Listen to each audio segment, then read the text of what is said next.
In this video, Mohsin calls Kofi Annan Morgan Freeman. Clinton, John Kerry. Morgan Freeman as well. Kofi Annan. I eat some dumba jizz. So this is a dumba's on fire, Jizz. And Kabzy causes a diplomatic incident. You had a fight with an American diplomat. He pulled the diplomat card on me. He turned on me, became the enemy. Folks, this is a video like none we have ever done before. We're going to share with you the most epic adventure we have been on to a country that until recently I didn't even know existed. It is absolutely huge. It just completely dwarfs you. You can taste all the way through the chicken. What does that mean? Samarkand bread is very famous in all over the world, you know? Kabzy's stressing out. Look, we've been stranded. Got an event that we're supposed to get to. I've just gone through pants. So we're struggling to get in contact with everyone in the team. It's been complete radio silence. And in this video, we're in Uzbekistan. All right, Kabzy, we're racing on the way down. 3, 2, go. Yeah. All right, Kabzy. Kabzy, how are you feeling? You got the camera? Huh? Have you got the camera? You shocked me. You make me feel I've left the camera behind. Uzbekistan and Tajikistan are hidden gems, chock full of investments. And this is where me and Mohsin got a little bit too competitive, and we both wanted to be the one who found the best investment. These lands are bursting with incredible Islamic heritage, food, people, and bazaars. We'll get to all of that. But first, let's rejoin our intrepid explorers who are arriving in Tashkent to figure out the budget. Chapter 1. The Money. Assalamu alaikum. Assalamu alaikum. Ibrahim. So we've just arrived in Uzbekistan, and so far so good. And we're now onto the road to the meeting. So we had actually heard that Uzbekistan and Tajikistan was really cheap, but frankly, even we were really surprised by what we found. So I'm just checking, and that cost us 24,000 som, which is a grand total of £1.49. How much? £1.49. Damn. Kabzy, I ordered using this eSIM app online, and I paid about, I'd say, I don't know, £40, and they both didn't really work properly at all. Just at the airport, I bought a SIM for unlimited minutes, 500 SMS, 25 GB in data. Guess how much for? How much? £5.68. Wow. That's including the SIM as well. It's amazing. So if you're coming to Tashkent, if you're coming to any of these countries, to be honest, just go and get a local SIM. It's just going to be cheaper for you. So we've covered Sims, we've covered taxis, but what about the food? This is an undercover restaurant that is worth Michelin stars. That's what some of the people have said. It's what the locals are saying. Even Mohsin we trust. That's it. Go on, go for it. We are partners with Chef Sasha. Sasha used to work in London in Gaucho Steakhouse. Cribs. Yeah, we just only get the selected beef. Oh, wow. We take off the fat and try with the beef, Orange chili and beef, I'm gonna go. and it will be good. I would say a very good combination. This is actually really good. Very, very good. There's the citrus mixes with the sweetness of the sauce. Okay, so first I will explain. So this is spatchcock chicken, which is citrus marinated chicken. Okay, so a little bit of citrus marination on the top. Simple, basic techniques. This is spatchcock chicken. It's cooked with lemon. Let's see what he's done with the chicken. Fantastic. Describe it. It's not a massive chicken. You can taste all the way through the chicken. What does that mean? What does that mean? So normally what happens with a chicken is a big fat chicken, isn't it? That's what we get in KFC or anything. This is a delicate chicken. A nice, I can tell from here it's gonna be nice and moist. Very moist, very tender. It's quite citrusy, I will say that. So if you're not into that kind of lemony type flavor, you probably wouldn't like it. I like it personally. It's very nice. You know, this tastes like a summer in a lemon grove in Italy. Truffle potato. Truffle potato, yeah? And I don't really know what this is, other than the name. This sauce is really, it's rich and creamy, and it makes you think of king-size beds. Right, Kabzy, Ibrahim, we need to guess the bill. What have we had? We've had this jug of lemonade, you had a juice, broccoli, we had 2 sides, 3 mains. The steak was an expensive one. Guessing it in pounds, yeah? I'm gonna say £57. I am gonna go 52. I don't know, maybe I might change my mind actually. You can't change 52. I've already made my mind up. I'm gonna go, let me do my calculation. I'm gonna go 75. I'm gonna go 75. 75? Yeah, I'm gonna go 75 quid. Let's see. Is that too much? Alright, we'll see. I'm sticking to it. So, drum roll. Yeah, drum roll. Open it. Right, so the bill is 1,304,800 soon, which is... I think Kabzy, you're gonna win this year. Really? I think so. Oh, Kabzy was right. Was it? Oh yeah, £80, 41. Kabzy smashed it. I said $75. What do I win, guys? What do I win? The food. And we ate like kings. So this is, I would say, fine dining. This is rare, I would say, in Uzbekistan, and that cost us 80 quid. So can you imagine, this is only going to get cheaper in the rest of Uzbekistan. And if you want to get fine dining at an affordable price, come to Uzbekistan. And come to fill it. Come to fill it. Chapter 2. Investigating Investments. So the entire reason that we were in Uzbekistan in the first place was to due diligence our potential investment into Alif Bank. We always like to meet our investments in person, even if it means a trip to the other side of the world. So that's what we did.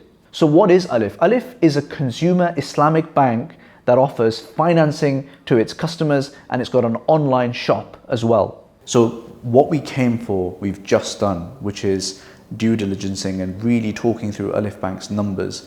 This stuff really gets me excited because you look at an opportunity, but from afar it's very difficult to exactly pin it down. But once you actually get here, once you meet the people, once you see the team, once you see the actual country itself, you properly dig into the people that you're going to be relying on. That gives you so much more color, and also gives you a lot more comfort in this case about what the opportunity is. Whilst Ibrahim and Kabzy were living at large, hanging out with birds in restaurants, I had run into a massive immigration issue at Dubai airport and could not even leave the country, and I had just an hour left to get my flight. Mohsin finally escaped from Dubai and he arrived in Uzbekistan. We met up and we agreed ground rules. Mohsin would hunt in Samarkand while me and Kabzy would head over the mountains into Dushanbe. But first, I had a trick up my sleeve. I had a contact in the tech community in Tashkent who was going to place me with a whole bunch of very interesting investments. Wa alaikum salam wa rahmatullah. Ibrahim, how are you? Alhamdulillah, alhamdulillah. It's good to meet you. Yeah, good to see you in person. I'm a big follower of IFG. Oh, jazakallah khair. This is the Mohardev's office. Very nice, very nice. And alhamdulillah, I think it was the right time, the right place. We went full time on it, and the mission has always been, how do we help the sharia-compliant investor, the Muslim community, how do we help them level up financially? This is an area where all of the different technologists and VC type people, startups, they congregate and they hang out. And what I've discovered here is there are actually some really interesting under the hood investments. We've had some exits from Uzbekistan north of 100 million in enterprise value. So there is real talent here and stuff is happening. So if you want to get married, you get onto these Telegram groups. Yes, well, a lot of people, over 100,000 people. How do we get onto this? Because what I can do, I want to post one of our team members on there. I didn't want to talk about it at all because essentially once... Are we getting ready for... So what we'll do is upload this onto that Telegram group. Sure. If you send me that information, I'll get it posted. Excellent. Let's do it. Okay. He likes really old women. Perfect. By the way, there is no picture. There is no picture policy in that group. So if anyone really, please help us get this guy. After all of our tech meetings, me and Kabzy were feeling pretty smug. We thought we'd left Mohsin behind in the dust. And off we went now to Dushanbe in Tajikistan to hunt down even more investments, while Mohsin headed off to Samarkand, which was basically a tourist area. We were feeling pretty confident. Welcome to our room in Tajikistan. Here we have Mr. Mirza doing some ironing. We arrived very, very late last night. absolutely shattered. We're not having slept for about 36 hours. So the game plan today in Tajikistan is to find out a little bit more about Alif, but then also to see if we can unearth some hidden investment gems in Tajikistan. We're meeting one of the local important influential families, and I'm sure they will shed some light on what's going on. Kabzy, I know Mohsin sounded pretty bullish about his options in Samarkand. So after Tashkent, we arrived in Tajikistan, and the whole point of Tajikistan was really to do a visit to Alif Bank's offices in Dushanbe, because we wanted to see where it all started, partly for due diligence, but also actually more importantly, just to learn from the Alif story, because it's such a fantastic success that any fintech can learn from. And true to form, they took us around the offices and they were really spectacular, and the way that the culture has been set, the way that the team has been set was really impressive. And true to form, just like their Uzbeki counterparts, the Alif guys in Dushanbe were incredibly hospitable. In fact, one of them stayed up pretty much all night until Fajr, getting us through customs and getting us through the airport as well. All of that food as well, absolutely fantastic. Cannot speak more highly of the hospitality we've had, both in Uzbekistan and in Tajikistan. While we were frantically reviewing multi-million-pound investments, Mohsin was living it up in Samarkand. So we're on the train to Samarkand, which is really, really nice. We're in the VIP cabin. It's cost us around, I think, about £30 or so for a return journey to Samarkand, which is just fantastic value. Of course, we'll be exploring some food and some Islamic heritage. And I'm also going to be seeing if we can find some interesting investments on the ground. So look forward to doing that.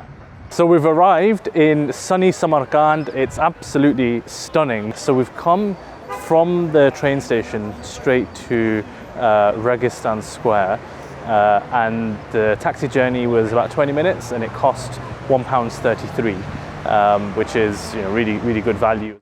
Wow, just look at it. It's absolutely stunning. You've basically got 3 madrasas framing this square, and the thing that you probably can't see is that it is absolutely huge. It just completely dwarfs you, and the details on here are just absolutely incredible. To think that this was made such a long time ago, it's amazing.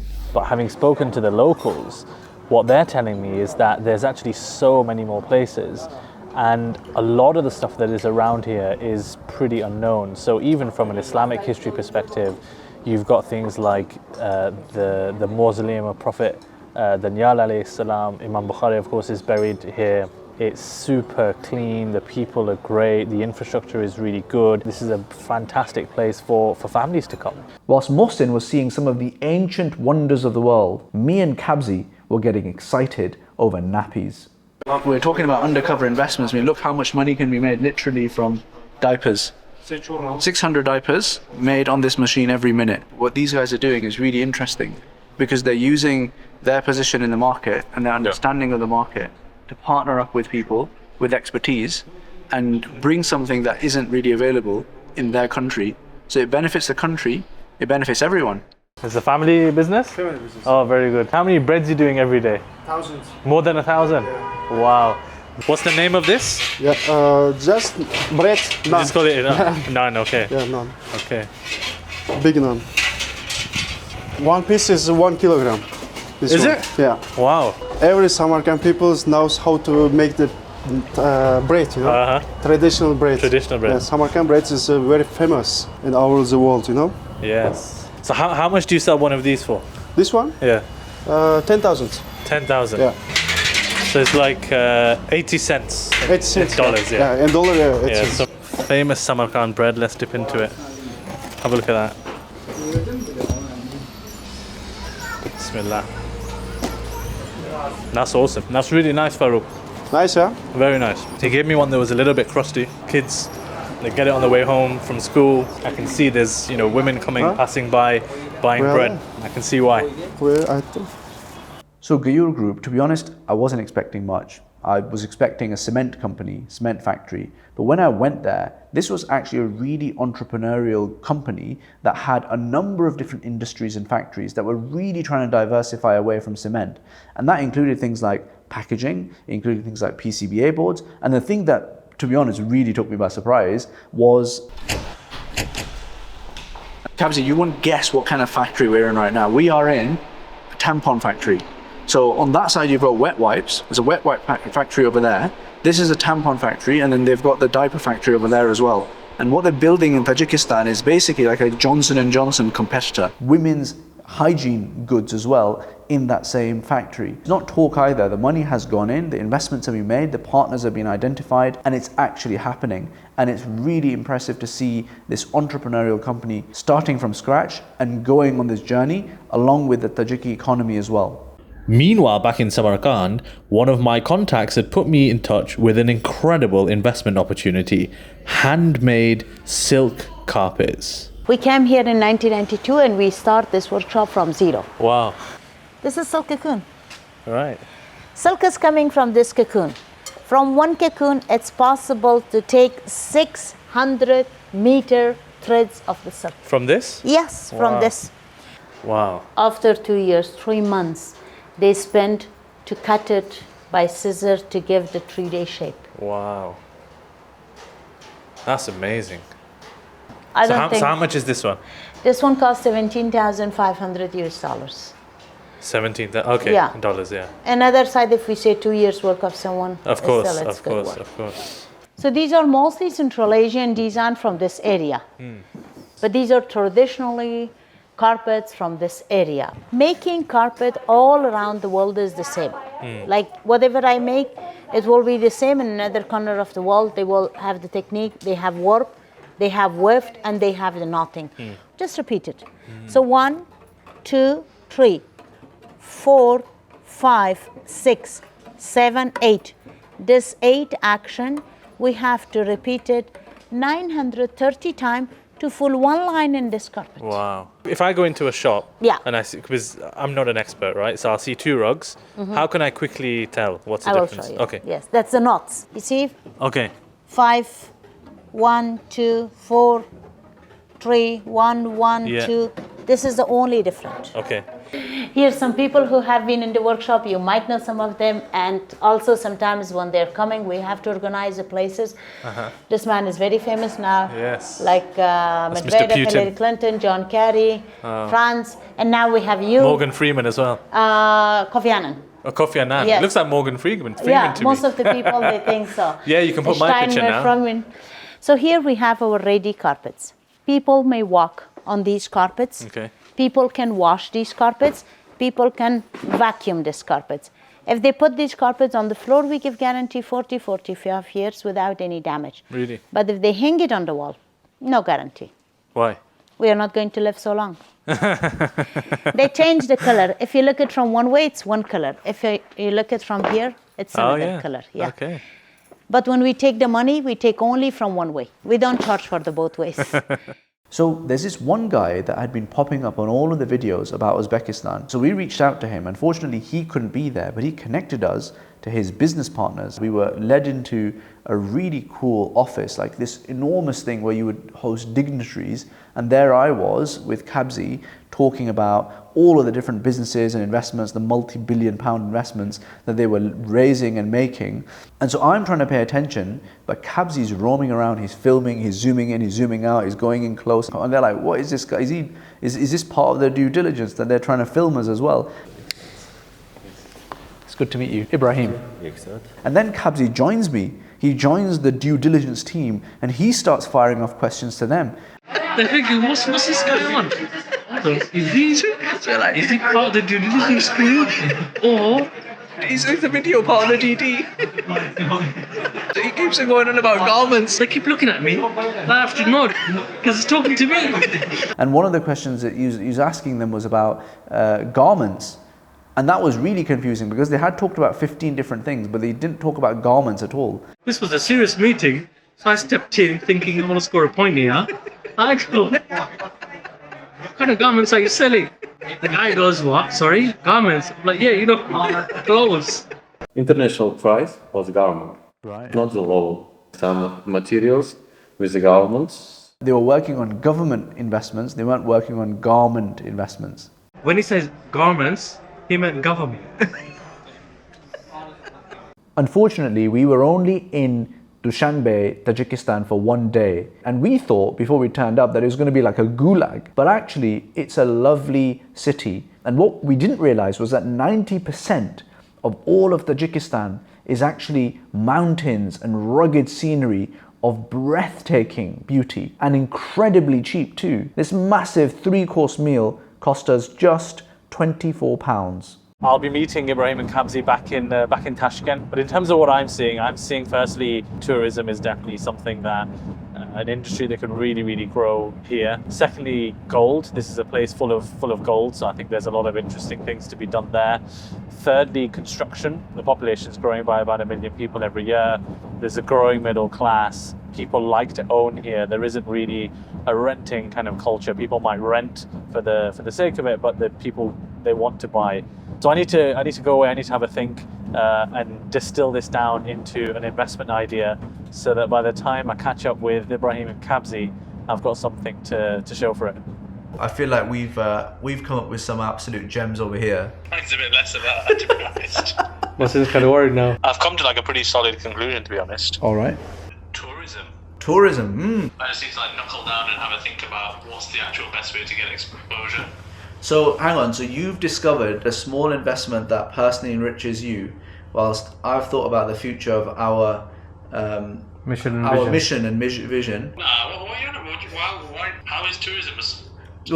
We're planning to be co-investing with the second biggest superpower in the world. Who's that? China. It's China, yeah. All right, Kabzy, we're racing on the way down. 2 floors. 3, 2, 1, Go. Go.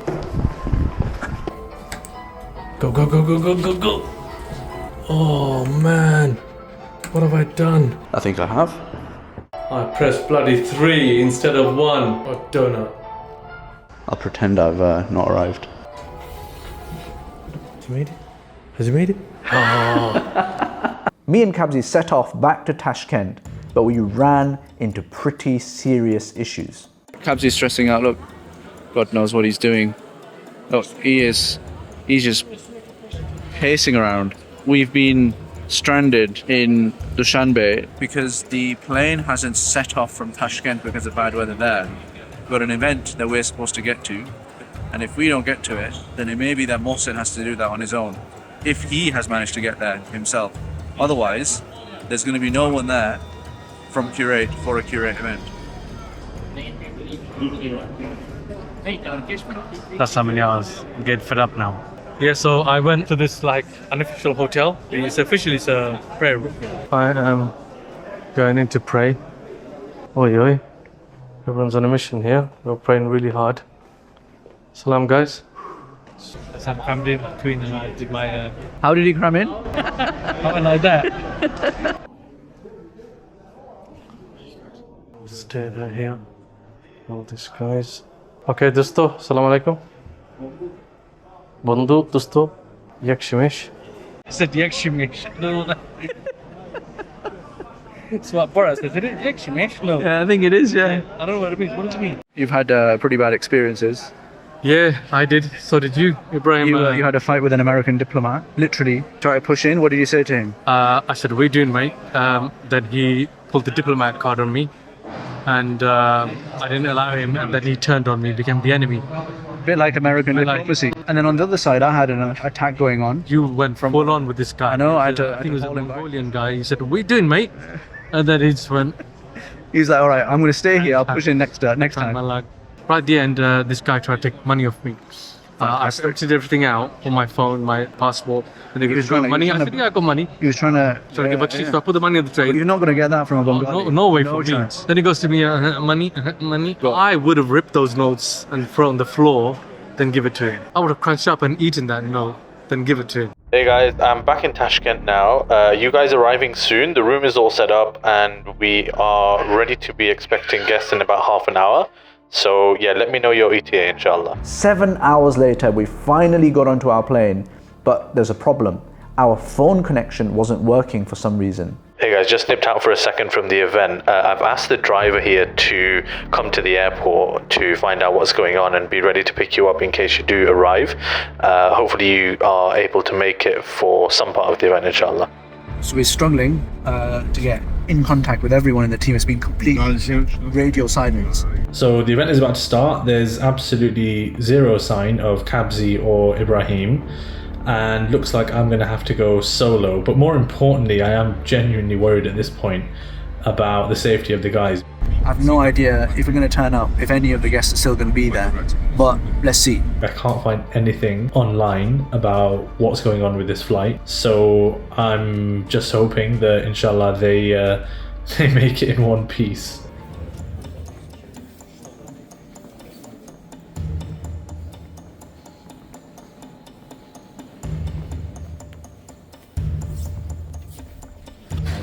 Assalamu alaikum.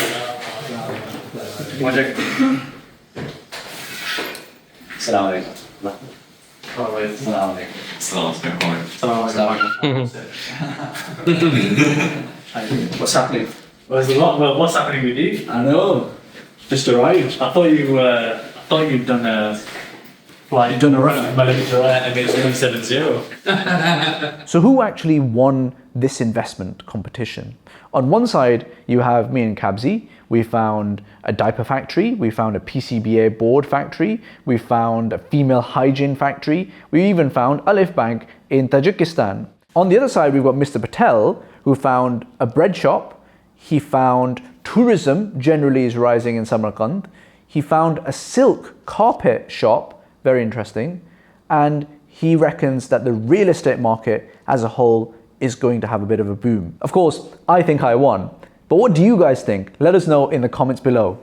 Chapter 3: Uzbeki Islam and hitting the streets. Look, I know we're investors and we talk a lot about investments, and that's actually why we went here. But to be perfectly honest, the real treasure that we discovered in this region was the Islamic heritage, the food, the culture, and most importantly of all, the people. The Ummah comes in many, many different colors, and it's always beautiful to see a different culture and a different way of approaching Islam and the beauty of the masajid and the people. And Allah subhanahu wa ta'ala, He says in the Quran, it's all about the different ummahs being different so that we can come and we can know each other. And the best of us are those who are the most pious. بسم الله الرحمن الرحيم يا أيها الناس إنا خلقناكم من ذكر وأنثى وجعلناكم شعوبا وقبائل لتعارفوا إن أكرمكم عند الله أتقاكم إن الله عليم خبير. So seeing all the footage that Kabzy and Ibrahim brought back from Tajikistan with the incredible mountains just brought to me this ayah in the Quran about how if Allah had revealed the Quran onto the mountains, then the mountains would have shaken and fallen and split. And then you compare that with how Allah says that the Quran is even stronger than all of that. It's just incredible to think about. لو أنزلنا هذا القرآن على جبل لرأيته خاشعا متصدعا من خشية الله وتلك الأمثال نضربها للناس لعلهم يتفكرون. So Muhammad, what's the crime situation like in Uzbekistan? Could you walk down a street this kind of street at night, no problems? So this is a Muslim country, so usually zero crimes. You know, the percentage. For instance, there is no crime. You cannot see any crime here. If I rob a person, I take his chain and his wallet, and I leg it. So you will get caught. I will Because get caught. the smart city, so you everywhere cameras. You know, you cannot hide. That Vladimir Putin found out we've come, and he's now coming tomorrow, but he didn't coordinate with us, and so he's going to end up missing us. I think we're going to catch him at the airport, maybe, Kabzy. Probably will, yeah. Yeah. So Vladimir, we're here. We're happy to have a conversation, but it's your choice. So Mohsin, Vladimir Putin. No comment. No comment. There's an increasing amount of Islamization that's been happening in Uzbekistan, and as a result we're seeing masajid, huge masajid like this pop up. And the last few years has seen an increasing amount of religiosity from among the Uzbeki population. Many of them are learning how to read the Quran, many of them are learning how to do salah, and going to the masjid is become a lot more prevalent in society. So we're here at the Plov Center where Brother Dior has brought us, and apparently there's 2 to 3 tons of plov that are served here every single day. So I am looking forward to this one. Wow, look at this. You got open fires, there's no health and safety here. Look at that.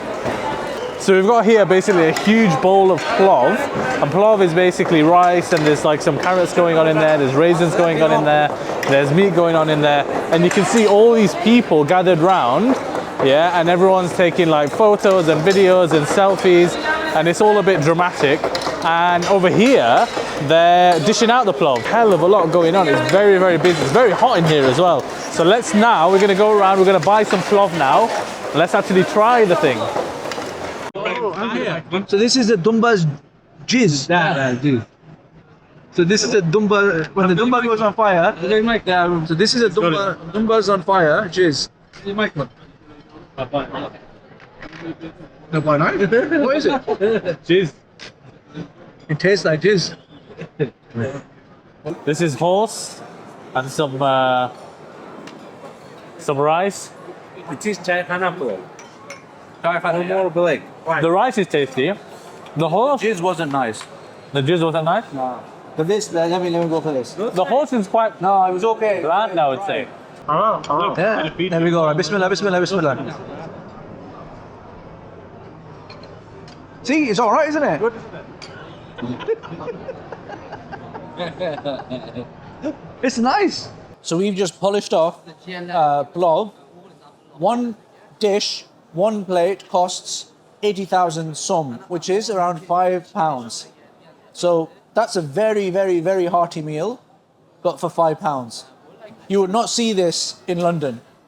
From our heavy lunch, we headed over into the historic Chorsu Bazaar, a veritable warren of stalls and shops covering everything and anything that you might want to buy.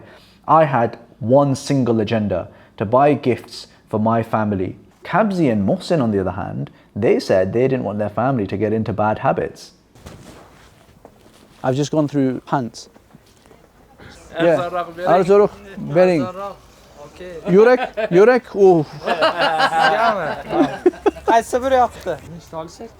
One? Yeah, it would be one, yeah. 400, mister. 400?